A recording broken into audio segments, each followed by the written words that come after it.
പാണ്ഡവർ അങ്ങനെ തങ്ങൾക്ക് വിധിക്കപ്പെട്ട വനവാസം അനുഭവിച്ചുകൊണ്ട് വനത്തിൽ കഴിഞ്ഞു. ഒപ്പം പാഞ്ചാലിയും.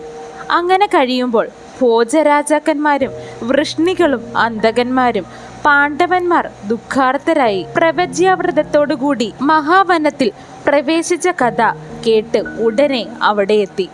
പാഞ്ചാലപുത്രന്മാരും ചേതി രാജാവായ ദൃഷ്ടകേതുവും പ്രശസ്ത വീരന്മാരായ 5 കേകയന്മാരും അവിടെ സഹിക്കാൻ വയ്യാത്ത ക്രോധത്തോടുകൂടി കാട്ടിൽ ചെന്നു പാണ്ഡവരെ കണ്ടു.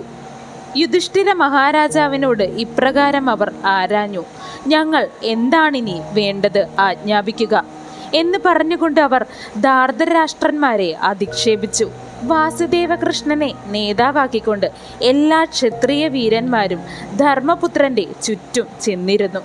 കുരുശ്രേഷ്ഠനെ വന്ദിച്ച് വിഷണ്ണനായ ശ്രീകൃഷ്ണൻ ഇപ്രകാരം പറഞ്ഞു: ദുര്യോധനന്റെയും കർണന്റെയും ദുഷ്ടനായ ശകുനിയുടെയും ദുശാസനന്റെയും ചോര ഭൂമിദേവി കുടിക്കും.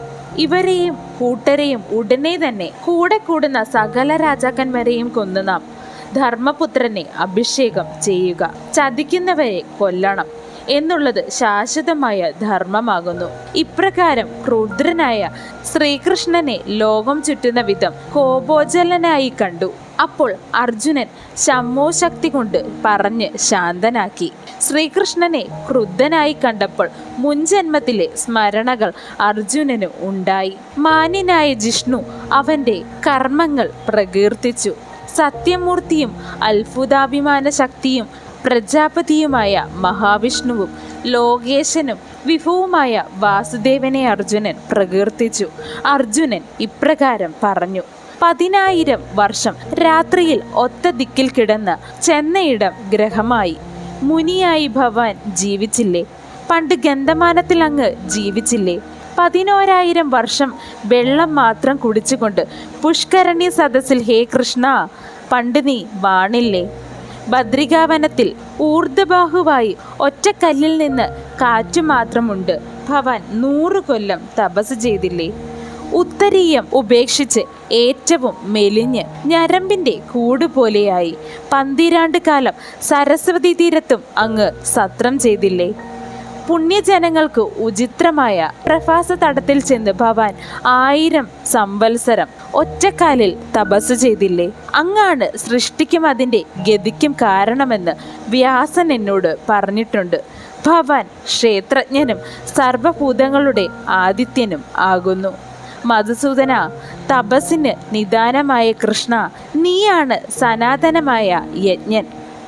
ഭൗമനായ നരനെ നീ കൊന്നു, കുണ്ടലങ്ങൾ ഹരിച്ചു. കൃഷ്ണ, നീയാണ് ആദ്യം അശ്വമേധയാഗം നടത്തിയത്. ആ കർമ്മം ചെയ്ത് ലോകരിൽ ശ്രേഷ്ഠനായ വിശ്വം ജയിച്ചവരാണല്ലോ ഭഗവാൻ. പോരിൽ സർവദൈത്യ ദാനവ വീരന്മാരെയും ഭവാൻ കൊന്നില്ലേ? പിന്നെ ഭവാൻ ഇന്ദ്രന് സർവാധിപത്യവും നൽകിയില്ലേ? എന്നിട്ടും മനുഷ്യജന്മമെടുത്തില്ലേ അങ്ങ്? ശത്രുജേതാവേ, യുഗാതീത കാലത്തെ ജലത്തിൽ പൊങ്ങിക്കിടക്കുന്നു.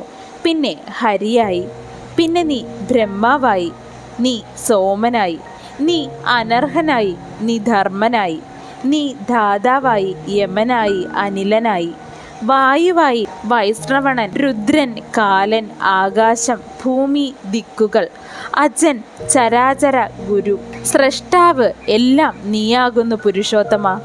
ദേവമൗലിയായ മധുജിത്തെ, നീയാണ് അലംബമായിട്ടുള്ളത്. മഖങ്ങളാൽ ഭവാൻ യജിച്ചില്ലേ? സ്വർണം അളവറ്റ അന്ന് യജ്ഞത്തിൽ ഓരോന്നിലും ഭവാൻ ദാനം ചെയ്തു. അതിഥിയുടെ പുത്രനായി ഭവാൻ പിറന്നു. വിഷ്ണുവെന്ന് പുകഴ്പെറ്റ നീ ദേവേന്ദ്ര രാജാവായി. ബാലനായ നീ 3 കാലടി കൊണ്ട് ആകാശവും സ്വർഗവും ഭൂമിയും അളന്നു. ദ്യോവിൽ ആകാശത്തിലെത്തി ആദിത്യ നാരായണനായി. സൂര്യനേക്കാൾ പ്രകാശിച്ചില്ലേ അന്ന് നീ? നിസുത നരകന്മാരെയും കൊന്ന് പ്രാഗ്ജ്യോതിഷത്തിലേക്കുള്ള മാർഗം വീണ്ടും സുഗമമാക്കി.